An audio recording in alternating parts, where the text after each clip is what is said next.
Why is it that androids always tell us the most about humanity? Welcome to the depths.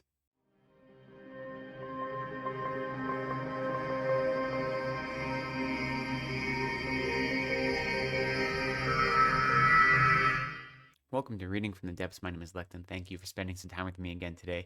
Today, I have a review for you of Mechanize My Hands to War from Erin K. Wagner, and I received a complimentary copy of this from the publisher in exchange for an honest review. So I'm going to admit, when I first started the story, the first, couple pages into the first chapter, I wasn't sure if it was for me, especially because it has this non-linear structure and I wasn't sure how that was going to work. But very quickly, within maybe 2/3 of that first chapter, I realized I was gripped and that I was devoted to this story and I was interested. So let me explain what it's about and how I think this non-linear structure really works to the story's advantage. The story takes place about 25 years in the future, give or take around 2060, though it does jump around a bit in years. And reading this, I have my impression is this kind of rustic futurism. And what I mean by that is it takes place in the US and it has this kind of weariness, this resignation to a future of climate destruction and political violence and wealth inequality and systemic disenfranchisement and so forth. So a lot of these kind of ills that we see in society right now are just exasperated in the future.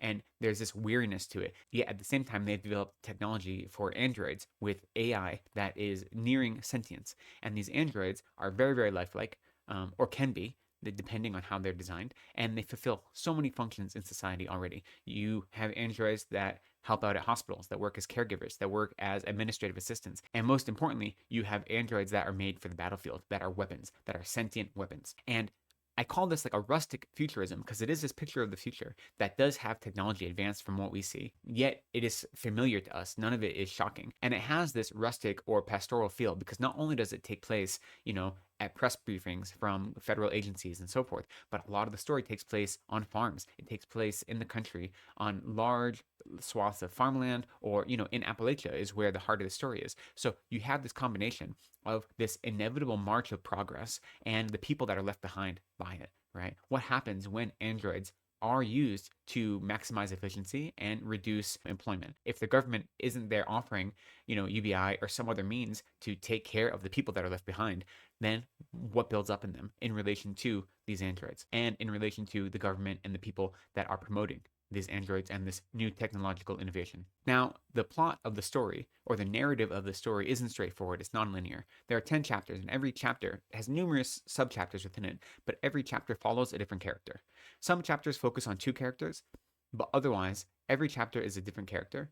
And of those 10 chapters, the first chapter and the last chapter are by the same character, and I think the second chapter and the second to last chapter, or something like that, are by the same character. But other than those two characters, every other chapter is by a different character, right? So your point of view is constantly moving back and forth, though we spend a long time in each chapter. So we get to know that person well. And within each chapter, it jumps back and forth in time. So no one chapter stays linear.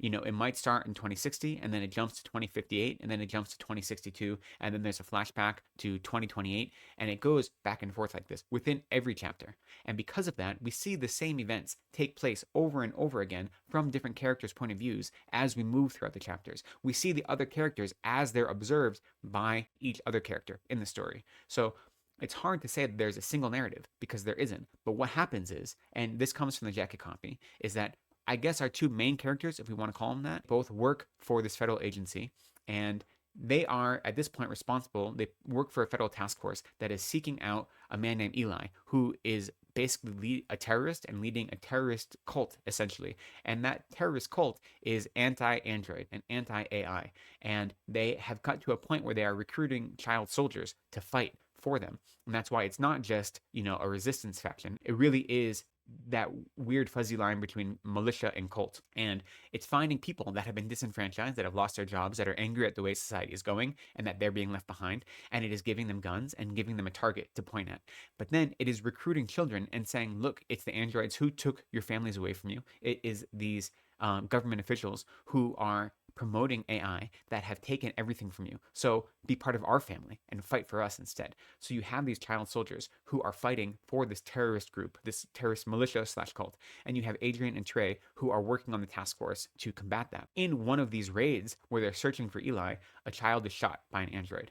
And then you have to navigate what are the consequences of that. So that is the heart of the story, right? Is that you follow Adrian and Trey as they go and they try to take down this militia, and you see a child whose life is taken as he is trying to kill a federal agent. And as a result of that, how do people relate to androids moving forward from that? So that's the basic plot. But you're constantly moving back and forth in time. And so when I first started the book, it started in 2061 and then right away went to 2060 after only a few pages. And I said, okay, what's going on? And the first chapter, you're following Adrian, and she is giving a press conference about events that happened. And they mention in the press conference what happened to this android that killed this boy, what is going to happen to him, and so on. And so right away, I wasn't drawn in at first because I said, okay, this isn't very interesting to me. Being in office buildings and press conferences, I either want to be where the action is or I want to be seeing something as it happens. But then as you jump back and forth in time, you see how all these things are tied together. And as you go from character to character, and you see them interacting and you see the same scene from different points of view, you really develop this world that is so complicated and so complex, which is the world we live in, right? So all of these characters, by the time I got to know them, I really, really loved them. I thought the characters were well drawn out. I thought that they were genuine, they were heartfelt, and even the antagonists, Eli and the people that follow him, they make sense. Like the reason they're angry makes sense. Now, the decision to have an armed resistance movement and the decision to enlist child soldiers, that maybe I'm not on board with, but you can understand why they're frustrated, why they're angry, and how they use that anger and point it towards something, right? How easy it is to find a group of angry people and point them at a target, whether it's deserving or not, and say, this target is your enemy. All the characters felt really well realized. And once I got into the flow of jumping back and forth in time and I wrapped my head around it, you saw how all these pieces were fitting together in a puzzle very, very slowly. And I really appreciated that. It meant the world was building itself out from the inside out. And so there was never any exposition. You don't learn who invented androids. You don't learn the rules of robotics. You don't learn any of this kind of exposition nonsense that you don't need. You learn what you need to know about the androids as you go through the story, how technology has improved through the story. And so I thought the world building was very skillful. It's a world that is close enough to resembling ours that it's actually terrifying, yet it's also very easy to fall into. You don't have any doubts about how things work, right? You understand how the bureaucracy of politics work and how the anger of the people whose jobs are lost work, and how the field agents, many of whom also have their own suspicions about the use of androids, but yet they have to go against this militia who are enabling child soldiers to fight against the government. So they're conflicted too. You see how all of these different loyalties work and they make sense, right? You never have to stretch your imagination. And so the inclusion of the fantastical, the technological AI, and androids, which obviously don't exist at our time right now, doesn't feel out of place because everything else is so familiar. And just you see the slight changes in the world and in society from where we have today. So it's almost like a warning that if we don't get our shit together, like the level of climate change isn't going to be, totally out of control in 20 or 30 years, but it will have caused enough damage to make every other pressure point more resonant, right? Everything is on edge or closer to the edge because in little ways, all of the pressures we're experiencing now just get exacerbated. So the world building and the characters I thought were really, really well done. You have to be able to go into the story and recognize that it's not linear, and you have to be willing to jump around and wrap your head around that. I thought that was skillful. I thought once I fell into it, it took me a while. It took me about half of the first chapter, but once I fell into it, I thought the way the pieces fit together and the way little bits of the story were revealed, and then new bits of the story that you didn't even think about were revealed later to give you such a bigger picture. So there kept being this kind of zooming in and zooming out experience. I thought it was great. I can appreciate that it's not for everyone. So if you don't like nonlinear storytelling, then this is not going to be for you because it doesn't stay put. It doesn't stay in one place. There are a number of action scenes, which I think were really exciting and really fraught with tension. And you see those same action scenes from more than one perspective, which make them even more tense because after the first time, you know what the outcome is going to be, but you don't know how you get to that outcome when you're looking at it from a different vantage point. So they move the plot forward. They aren't just there for spectacle, even though they do provide a little bit of spectacle. And at the same time, you have very simple scenes of a pair of farmers who are trying to farm their land and what it means for them to be part of this new world and what it means for them to need to require android assistance because they can't do the work on their own. And so they have to invite androids into their home and they need androids to help care for them if they're sick. And what does it mean to be resistant to that and then to have that resistance turn into reliance? What does it mean when you become reliant on something like an android to live your humanity? because that is what is at the heart of the story: humanity. What does it mean to be human? What does it mean to develop relationships with each other? What does it mean to depend on another person? And I think some of that is most brilliantly explored in chapters that are from the point of view of the androids. There are different chapters that are from the point of view of some of the androids we meet, and those chapters are the most revelatory in some ways, because their experience of humanity and how they understand that and define that is wildly different than we do.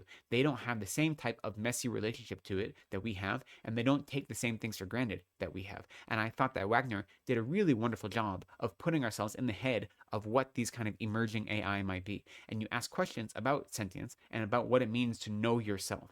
And does knowing yourself mean being sentient? Does knowing who you are and how you are in the world make you some sort of higher life form? And if it does, what does it mean for all of us who are so confused all the time, who don't know who we are, who spend our whole lives struggling to figure out what our place is? And does that make us less human than the androids who know what their place is because it was programmed into them? So that is the beauty of this story. It's asking what it means to be a human. And it is using this advanced AI and these androids who might engage in actions that seem horrific but are also due to their programming that was done by humans. So it uses that to explore what it means to understand yourself as a person, what it means to understand yourself as part of a community, and how you have to engage in a life understanding and being with others if you want to live a fulfilling life and a life of harmony and of being together, right? If you don't want to be constantly fighting with your neighbor, then what does it mean to understand the humanity in them? What does it mean to look to others and see that they are struggling the same way you are? They have the same fears, they have the same indecisiveness, and they have the same anxieties. And so instead of projecting anything on them, realize their humanity and embrace their humanity along with your own. What does that look like?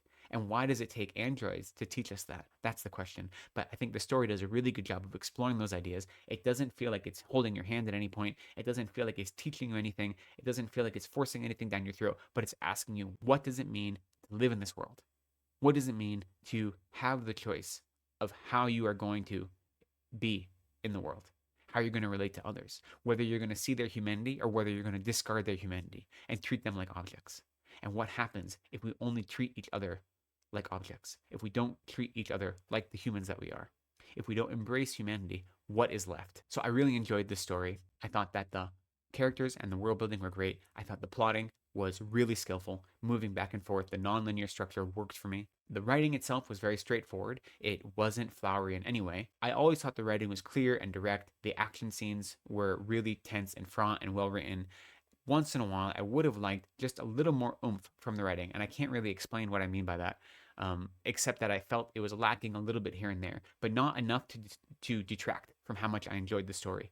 The characters' world building and plotting made up for that in many ways, and these ideas of what it means to be a human shone through. And so the writing did support the ideas, and it supported what kind of explorations the author was going for. So in that regard, it was effective.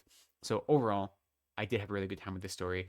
So if you're willing to navigate this nonlinear structure and embrace that and visit the same action from different characters' perspectives more than once, then I think that you will find a lot to enjoy in this story. I know that I did. You know, so much of sci-fi and fantasy and other genre fiction uses the fantastical elements in order to shine a light on what it means to be human. That is part of the joy of being in genre where you aren't bound by the realms of our natural world, right? So you can exaggerate things in such a way as that they really shine a light on something. And so here, it's the use of advanced AI and androids to actually explore what it means to be human. And so I'd love to hear your thoughts about that and about genre fiction in general and how the use of the fantastical can be employed to explore the human, because that is what is most compelling to me about genre fiction as a whole. Other than that, if anyone's had a chance to read this yet, I would love to hear your thoughts on it. And I think that's all I have. So thank you for spending some time with me today. I appreciate you. Please be kind to yourselves, take care of each other, and go slowly.